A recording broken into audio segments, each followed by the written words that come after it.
Sir நான் ஜோசியர் கிடையாது, ஆனால் யாருக்காவது ஒரு விஷயம் சொன்னேன்னாக்கா அது பழிக்குது சார், எப்படி சார் அது ஒன்றும் புரியல சார், அது தெய்வ அருள் இருக்கா சார் எனக்கு அப்படின்னு கேட்பாங்க. ஆம், இருக்க வாய்ப்பு இருக்கு.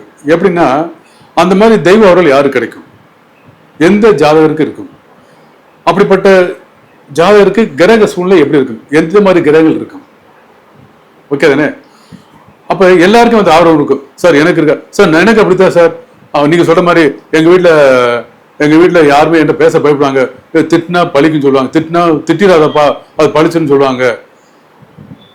அதே மாதிரி நல்லது சொன்னாலும் பழிக்குது சார். எப்படி சார்? எல்லாருக்குமே அந்த ஆர்வம் இருக்கும். அப்படின்னா அவங்க ஜாதகத்துல எப்படி கிரகங்கள் இருக்கும் பாத்தீங்கன்னா, லக்கணத்துக்கோ சந்திரனுக்கோ நல்லா கவனிச்சுங்க, லக்கணத்தையோ சந்திரனையோ குரு பார்க்கணும். லக்கணத்தையோ சந்திரனையோ குரு பார்க்கணும். அல்லது லக்கணத்தையோ சந்திரனையோ சூரியனையோ இந்த மூணு பேர்த்தையுமே ஏதாவது ஒரு நிலையில லக்கணத்தையோ சந்திரனையோ குரு பார்க்கக்கூடிய நிலைமை இருக்கணும். இல்லை என்றால் இந்த லக்கணத்துக்கோ சந்திரனுக்கோ சூரியனுக்கோ 2ஆம் இடத்தில் குரு இருக்கணும்.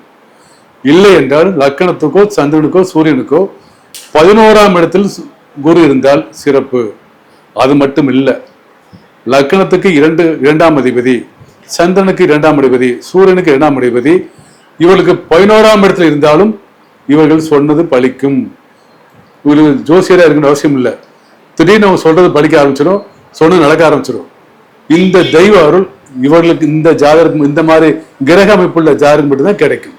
நன்றி, வணக்கம்.